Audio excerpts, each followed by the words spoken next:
Are there any banks that are starting to take advantage of blockchain technology? Yeah, it's very interesting. Like what I've noticed in the financial sector is that initially when Bitcoin came around, like, you know, just like any new crazy technology, like they were just making fun of it. And then especially because of the hacks, like imagine like the first exchange where you can go and like convert dollars into Bitcoins. The first big one was called Mt. Gox. It was in Japan. And there was a major problem with it. It was like run by, I would say, people who weren't that professional, and then they actually lost a lot of money of their users because there was some hack that they tried to cover up, and it went under, it went bankrupt, and people lost a lot of money there. So everyone used that as an example to say Bitcoin wouldn't work, which is like saying one bank shut down, so the entire technology is broken, right? Like there will be other exchanges, there will be, so, and then interestingly, I would say maybe 2 years back or a year and a half back, the conversation shifted from Bitcoin to blockchain. So blockchain is the underlying technology, and Bitcoin is kind of like, you can think of it as like one application, although it's not entirely fair to Bitcoin, because as you saw like with the mining stuff, that the currency is actually required for incentives for running the network. So you can't really have a blockchain without having any incentives for people to actually like run the system. But interestingly, banks love blockchain. So now there are all these conferences where all the banks are there and they're like, yeah, blockchains are amazing. And they're trying to figure out ways to kind of like have private versions of this. So it's a blockchain which is like gives you certain benefits like auditability, you can roll back things, and but they just want to have a blockchain between like, let's say 6 banks, not like this open permissionless system like Bitcoin is. And there might be a space for it.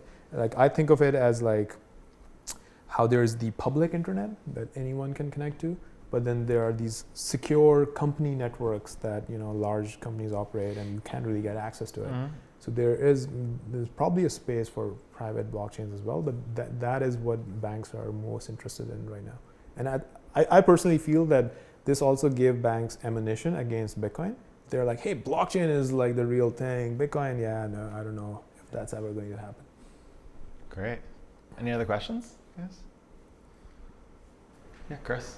Can you just talk a little more about how the same technology that powers Bitcoin, what you talked about with the linear data stream, also can store my data, and how can it do so many different things? Yeah, sure. So I think at a high level, so we talked about this a little bit, that you need some party or something to decide what is the reality, right? So in terms of the currency thing, we saw how banks usually say that, hey, yes, Munib has $20 in his account, and we take the word of the bank, right?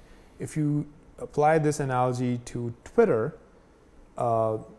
any content that is on Twitter or my ownership of @Munib is basically there because Twitter says it's there, right? Like Twitter has it somewhere in their databases, right? And they say that, yes, the person who logs in with @Munib and a password has this thing, but they can take it away at any time. Like they do it all the time. They shut down accounts, they censor tweets, like they cut down access to applications. Like I think when they bought Periscope, they basically stopped giving access to their competitor and then bought Periscope.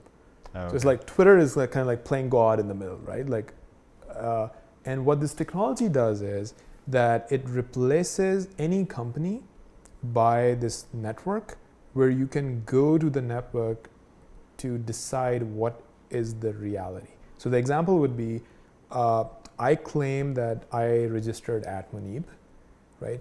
But now there is a public record of that in a transaction in the blockchain, where now I was able to register it because nobody else registered it before me, and that is the protocol, and now I have it, and it's linked to my private key, right? And then I will have like a pointer to the rest of my data, Right? That's how our system is designed. So imagine the blockchain only comes in for conflict resolution and for basically deciding who owns what online. It's kind of like property rights, right? Like the currency is a form of property, but you can have other forms of property as well, right? So one form of property that I have is my data, but I'm not putting all the data in the blockchain. I'm just putting a pointer to my data in the blockchain. But where is the data? So the way we designed our system is we treat like all of these like cloud computing providers as like dumb hard drives. Okay. Right? Like imagine like I have my laptop over here. I don't even know who's the manufacturer of the hard drive. Okay. Right? And I can copy my data from my laptop to my iMac. Again, I don't know who is the manufacturer of the hard drive. The hard drive in the computer. In the computer. Yeah. Like you don't know. Nobody knows. Nobody right? knows, Like, yeah. It's dumb hard drives. I don't care who made it. I'm just like putting my data there, right? Similarly, the cloud providers, the Google G Drive or the Dropbox or Amazon S3, it shouldn't matter where you're putting your data. They should be like dumb hard drives, and that's how we treat them. So, so you're decoupling my email for G Drive, like my identity with the data. Yeah, So so the data is being stored somewhere. It's just the nobody data knows. is being but what we are doing is we are putting encrypted data blobs in your Dropbox account, right? But Dropbox has no they don't know what is this data. Like you're just putting like this gibberish big file on Dropbox. Got it. And there's a pointer to that in a file from the blockchain, right? And all of this is signed by you, right? So when someone who actually has access to read it, they can actually verify that this was signed by you. So this is actually like way more secure than the current internet. Like let me give you an example of a blog post. Right now you would go on Medium and you would just publish your blog post, right? Like, it's very similar to the same thing. Medium now has all the content. You have to log into Medium, and people used to run their own blogs, and they actually used to enjoy that. They would feel that they have more control over their blog, and they can do that. Now imagine like an even more secure or more decentralized system where to publish a blog post, all you have to do is like sign it and just put it in your Dropbox.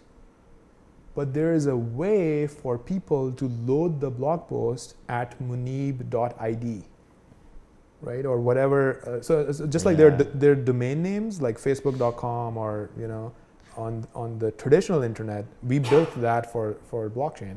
So there's like domains like .id, .app, .something else. So imagine like going to twitter.app, but what you're seeing is actually tweets by people that is being read from their cloud storage and just displayed exactly how Twitter would display it, right?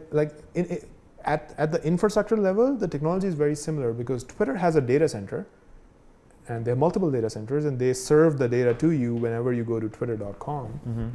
We use the same infrastructure. It's like all these data centers of Dropbox and Amazon and Google and whoever else. But now these companies have no control. So you load the data, you display it in this new browser in a way that it's a direct connection between the user who owns it and like the person who's using the app. That's cool.